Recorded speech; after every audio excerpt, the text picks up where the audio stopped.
one she was referring to.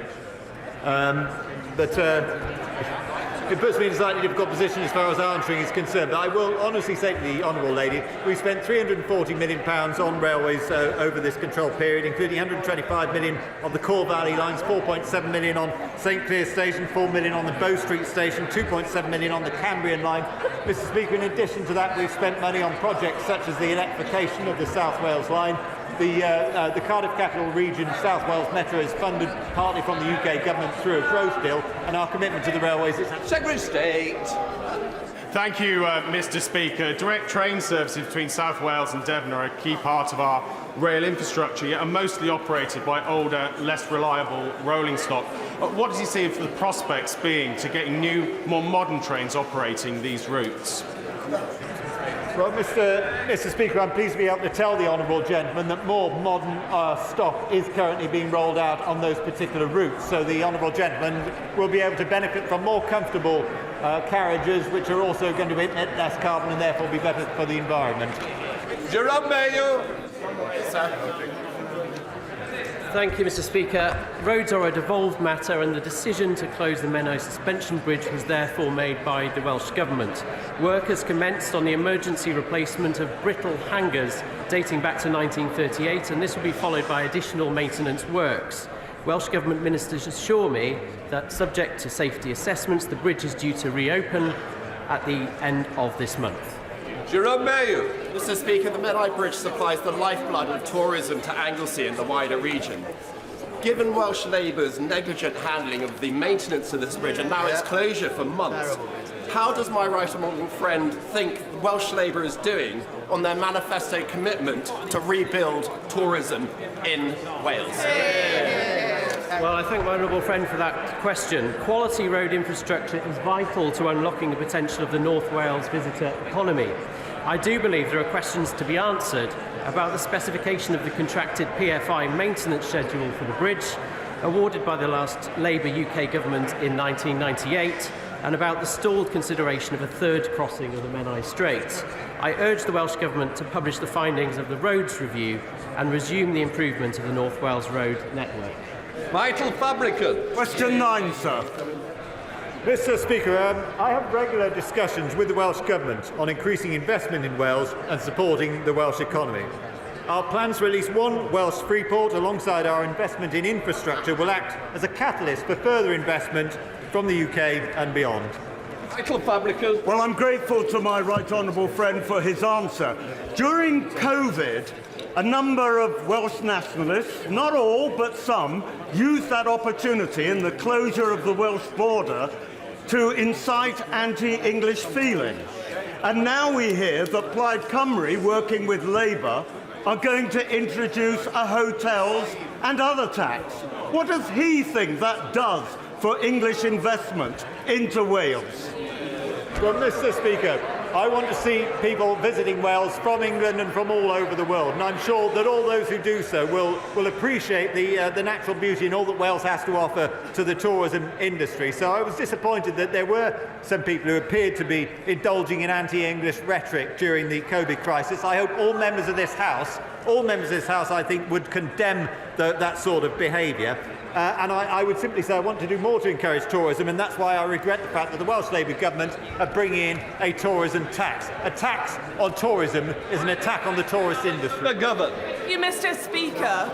On the subject of investment between England and Wales, progress on speeding up the Wrexham to Bidston line is about as slow as the trains on the Wrexham to Bidston line. So can I ask the Secretary of State for Wales what he personally has done to improve rail connections between North Wales and Liverpool?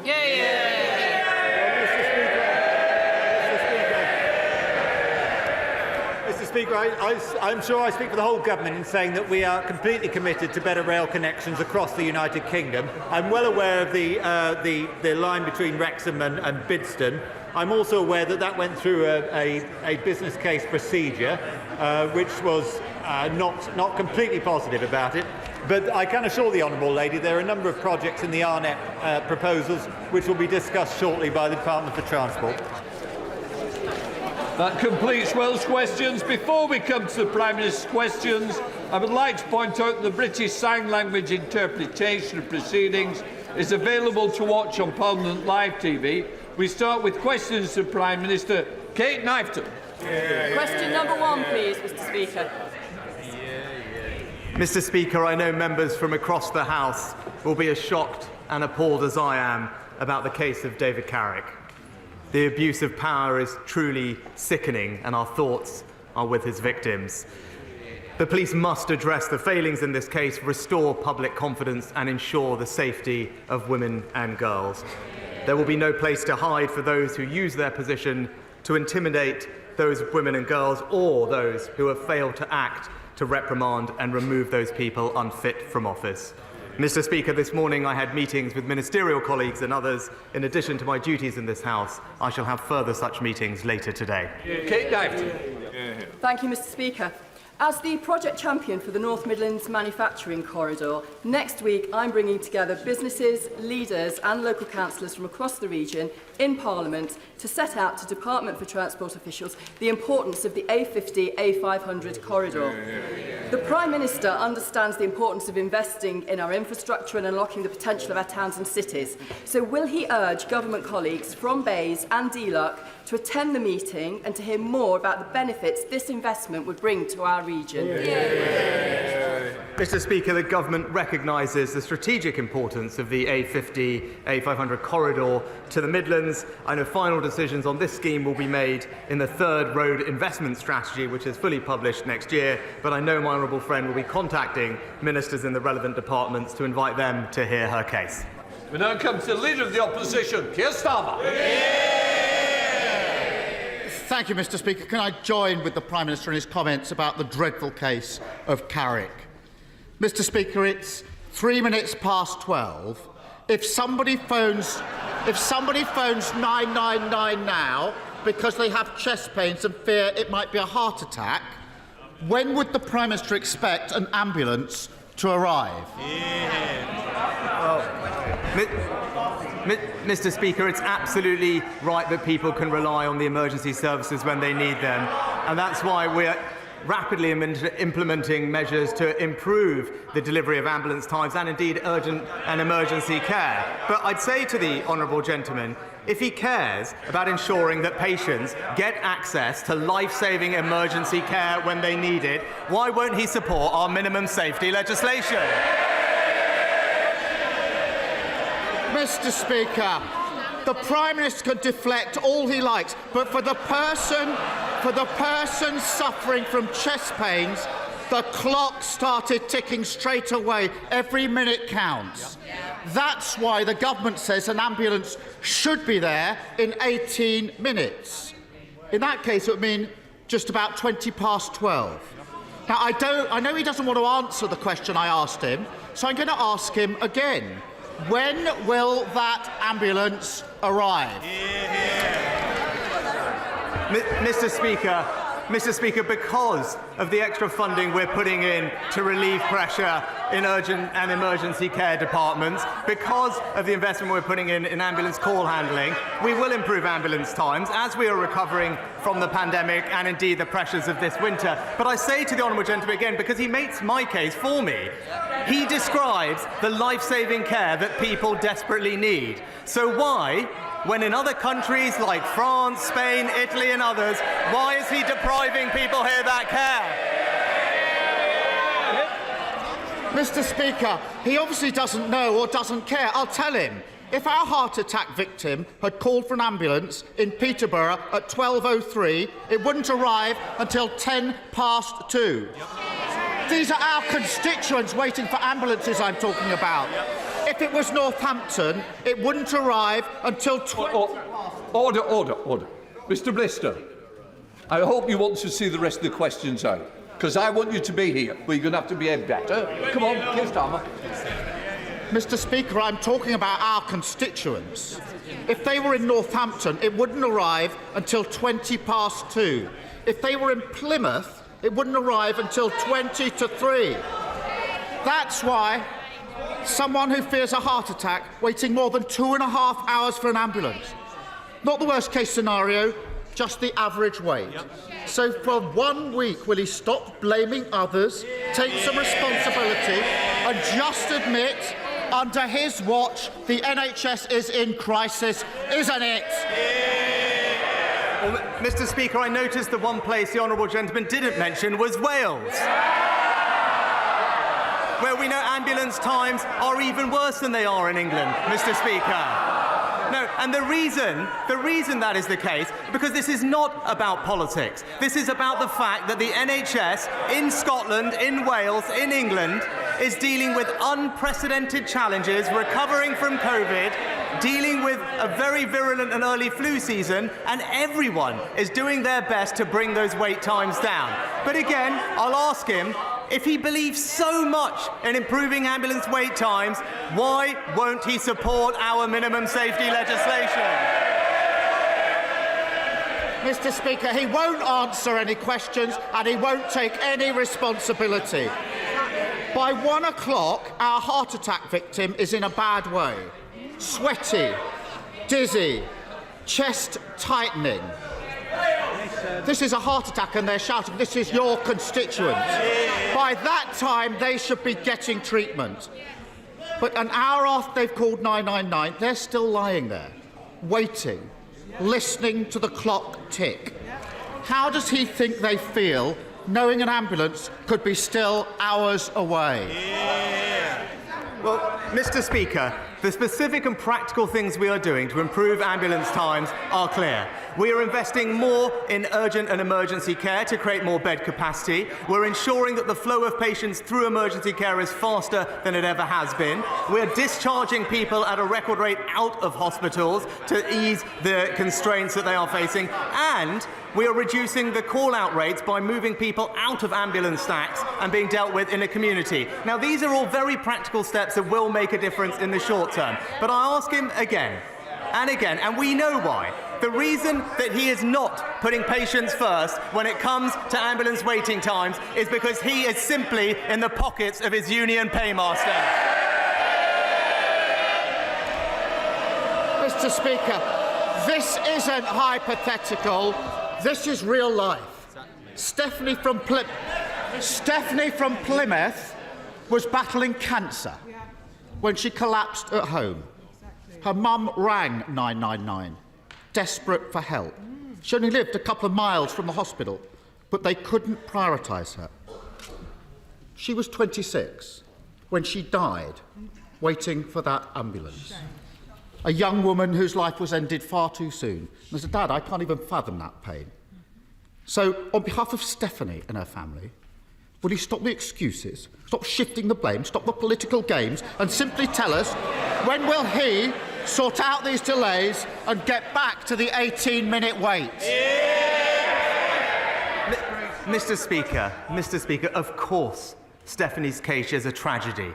Of course, people are working as hard as they can to ensure people get the care they need. But he talks about political games. He is a living example of playing political games when it comes to people's healthcare. I've already mentioned what's been going on in Wales. Is he confident in the Labour-run Wales NHS that nobody is suffering right now? Of course they are, Mr. Speaker, because the NHS everywhere is under pressure. What we should be doing is supporting those doctors and nurses to make the changes that we are doing to bring the care to those people. But I'll ask him this. If he is so concerned about making sure that the Stephanies of the future get the cares they need, why is he denying those families the guarantee of emergency life-saving care? So that's his answer to Stephanie's family. Deflect, blame others, never take responsibility. Just like last week, he won't say when he's going to deliver the basic minimum service levels people need.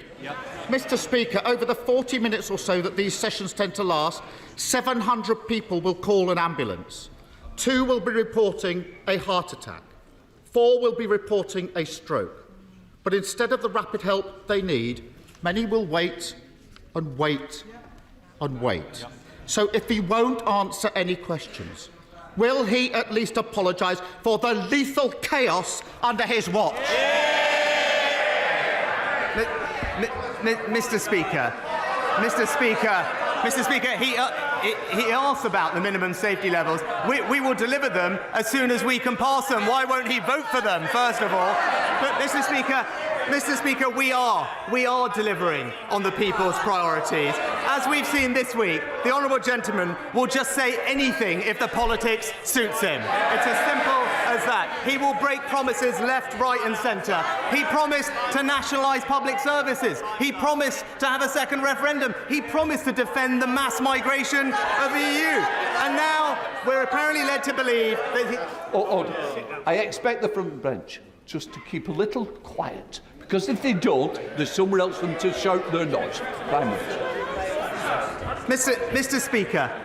Speaker, if we are going to deliver for the British people, people need to have strong convictions. But when it comes to the honourable gentleman, he isn't just for the free movement of people, he's also got the free movement of principles.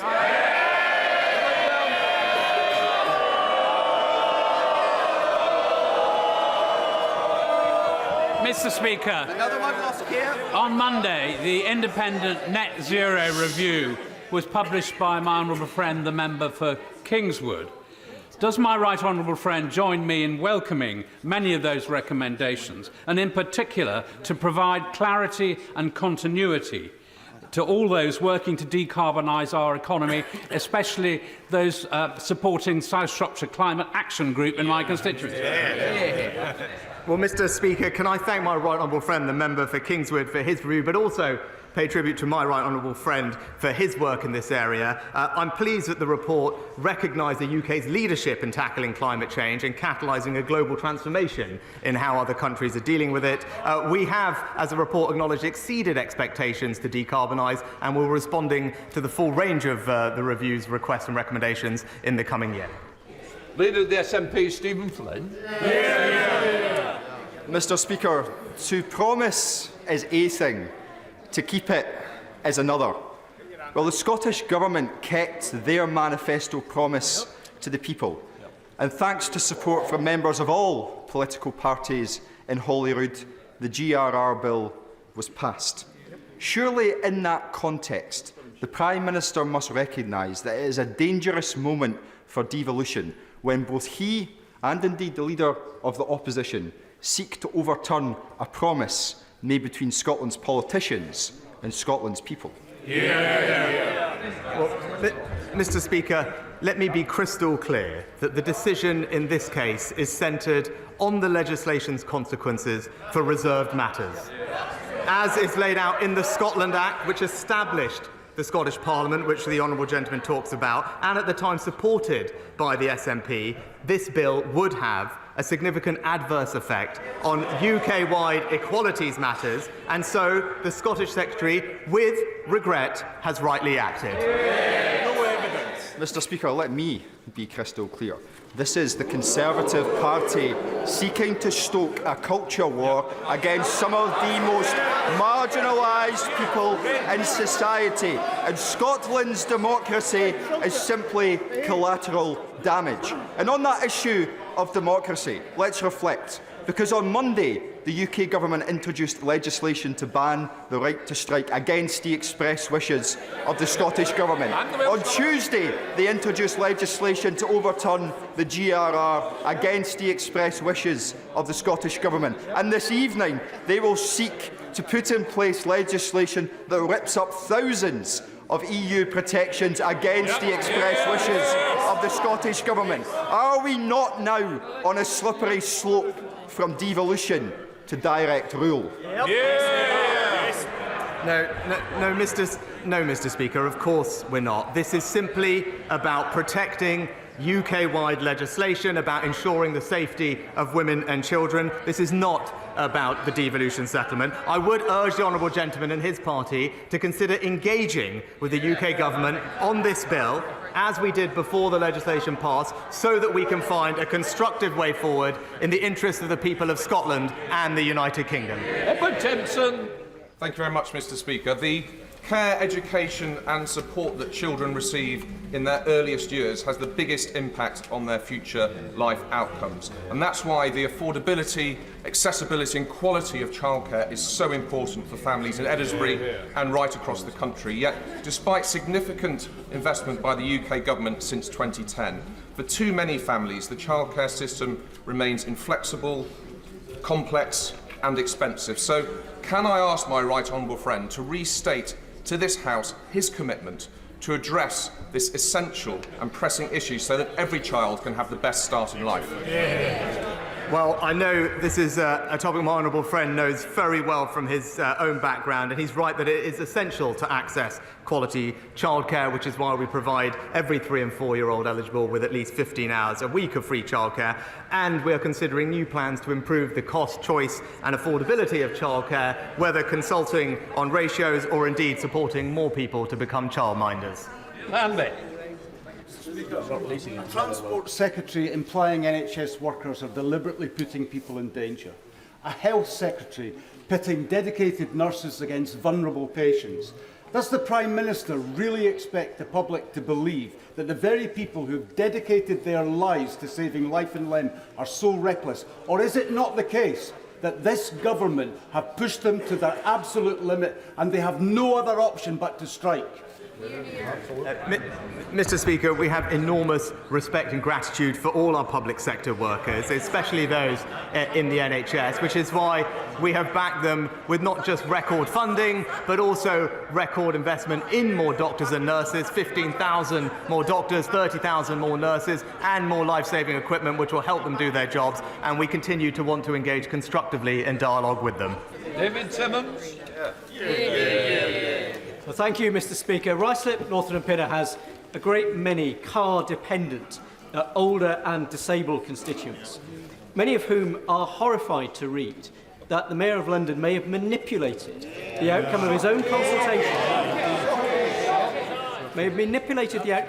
consultation in order to impose an unwanted £12.50 daily charge every time they go to a medical appointment or attend hospital. So, does my right honourable friend agree with me that any further rollout of the ULEZ should be paused until these matters have been fully investigated? Well, my honourable friend has rightly pointed out that transport in London is devolved to the Labour Mayor of London, and it is disappointing that the Mayor, backed by the Leader of the Opposition, is choosing not to listen to the public, expanding the zone against the overwhelming views of residents and businesses. I urge the Mayor to properly reconsider and respond to these serious concerns. Mr. Speaker, the Prime Minister showed his card this week by ramming through the sacking nurses bill. He has literally gone from clapping nurses to sacking them. His Transport Secretary has said that the bill is unworkable, and the Education Secretary has said that it is not needed. Why does he still want the bill? Mr. Speaker, it was the Labour Party that showed their cards this week when it came to backing working people.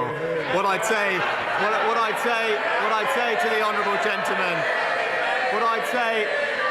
to the honourable gentleman, if he really cares about supporting patients, if he really cares about children getting the education they receive, if he really cares about working people being able to go about their lives free from disruption, he should join actually in legislation which is prevalent in many other countries, ensure minimum safety levels in our critical public services, and get off the picket lines himself. Thank you, Mr. Speaker. Continuing a theme, evidence is now very clear that the London Mayor's sham consultation has suppressed 5,000 negative responses from members and supporters of Fair Fuel UK, of which I am the APPG chairman. Now, what angers me is this is a tax against my residents in South Thanet. It's a tax against Kent residents. It's a tax against all of the home counties. This is true taxation without representation, and when my right honourable friend assure me he will do all that he can to stop this, because it is a tax that is a fill-up against a failed mayor's budget and a failed mayor. Well, my honourable friend makes an excellent and powerful point. The Labour mayor is imposing this tax on a public which does not want it. He's right to highlight that. Expanding this zone is not something that communities want, and I look forward to working with him to urge the mayor to properly consider and respond to all these views and stop this unfair tax. Wait, David! Mr. Speaker, during a period of 12 months, 2 of my Caerphilly constituents have lost their lives after being attacked by dangerous dogs. A 10-year-old boy and a senior citizen. Fatalities have also occurred in other parts of the country. It is clear that the Dangerous Dogs Act is woefully inadequate. Yes. The government has commissioned studies. It has debated the subject at length, but it has done nothing. My question is, when will the government take action on the issue of dangerous dogs?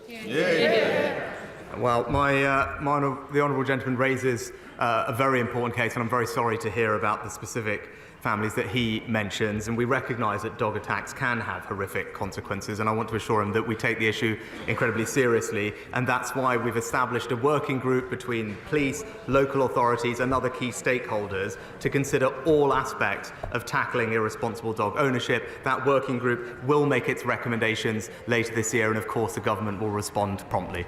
Karen Bradley. Speaker. Mr. Speaker, Staffordshire Moorlands District Council, run by the Conservatives, has an excellent track record of delivering for my constituents whilst keeping council tax low. We have put a bid into the Levelling Up Fund, and I know that that money would make such an incredible difference to my constituents. So will he use his good office to encourage the Department for Levelling Up to look favourably on us this week? Well, my right honourable friend has been a stalwart champion for her community, and in particular their Levelling Up Fund bid, which I know will make a massive difference to her community. I wish her and her constituents every success when we announce the next successful round of bidders to that fund. Sarah Green. Thank you, Mr. Speaker. Many of my constituents in Cheshire and Amersham are struggling to keep up with their energy bills this winter. When they do fall behind, too often, families are punished by being switched over to prepayment meters, which are more expensive, which does nothing to help their financial situation. Will the Prime Minister back our call to ban energy companies from forcibly installing prepayment meters and stop energy companies from switching smart meters over to prepayment meters remotely? Well, Mr. Speaker, I want to assure the honourable lady that Ofgem actually has specific regulations in place regarding the use of prepayment meters and how energy companies should treat those that are struggling with their bills. But what I am pleased to say is that her constituents will receive around £900 at a minimum of support with their energy bills this winter as a result of the actions of this government. Jacques Leplesty. Will my right honourable friend join me in paying tribute and thanks to the several thousand people at MOD Defence Equipment and Support at Abbey Wood in my constituency who work tirelessly to ensure that the military equipment and supplies that we have pledged to the people of Ukraine are dispatched quickly and efficiently? And does he agree with me that events in Ukraine are a reminder yet again of the need to invest more in our own sovereign defence manufacturing capability?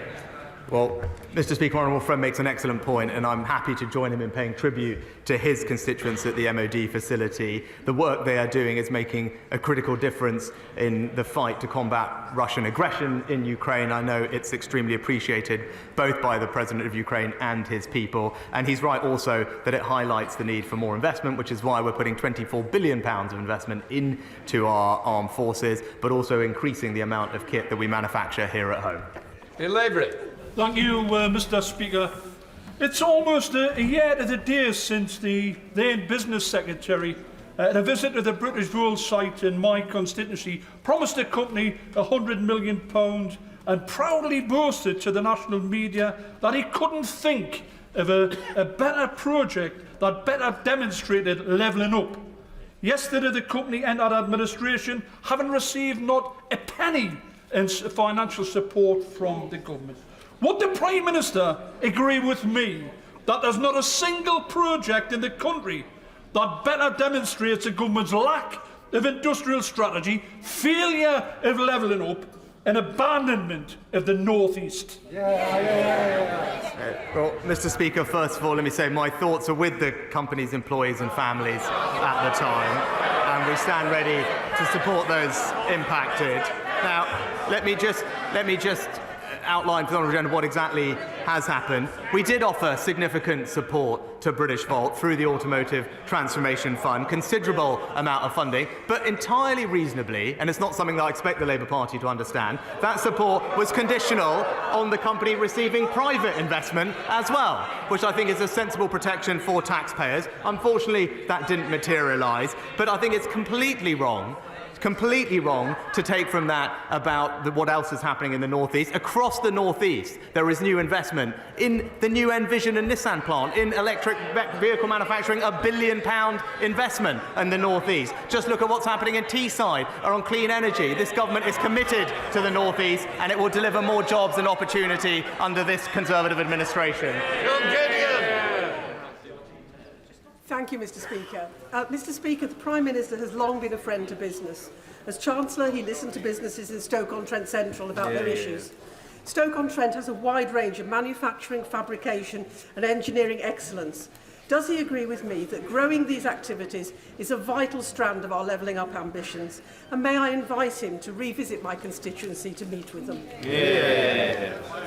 Why, my honourable friend is an excellent champion for her constituents, and particularly her advanced manufacturing businesses, which I've had the pleasure of visiting with her in the past. It's important that we support those businesses on energy prices, which we are doing through the announcement the Chancellor recently made, particularly with regard to generous support for energy-intensive industries. And indeed, they can also apply for up to £315 million of capital grant funding to help them make the transition to net zero. On Butler.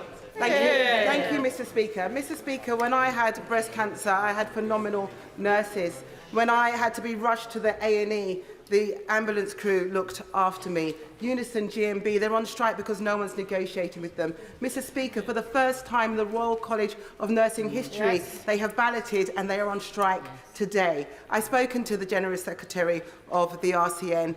She's adamant she wants to end the disputes. She just needs a meeting with the Prime Minister. Will the Prime Minister show leadership and meet with the RCN? Just a simple yes or no. Mr. Speaker, at the turn of the year, the government wrote to all unions, including the RCN, to invite them for frank, open, honest, two-way dialogue with relevant Secretaries of State. I'm pleased that those meetings are happening in a range of sectors, and I hope that we can find a constructive way through this.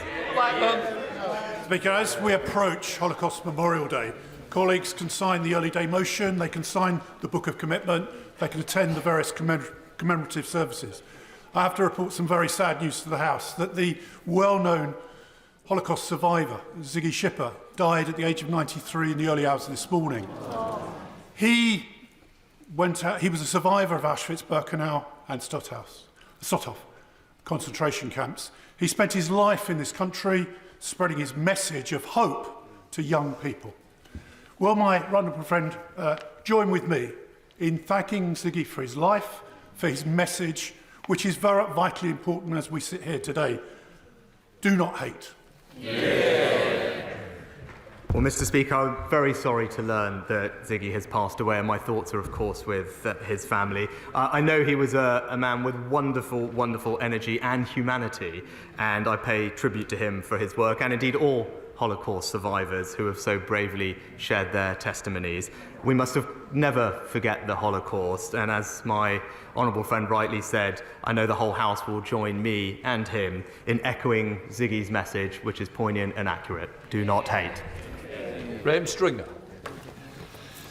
Will the Prime Minister join his Conservative predecessors in guaranteeing that the HS2 project reaches Manchester, or does he still believe that investment should be taken for poorer areas in the north and given to the more affluent parts of Kent? Mr. Speaker, this government is investing record sums in transport infrastructure across the country, but especially in the North and Midlands, with a £96 billion integrated rail plan, which will improve journey times east-west across the north and connectivity across the East Midlands. It's a record we're proud of, and now we'll get on with delivering it. Richard Fuller.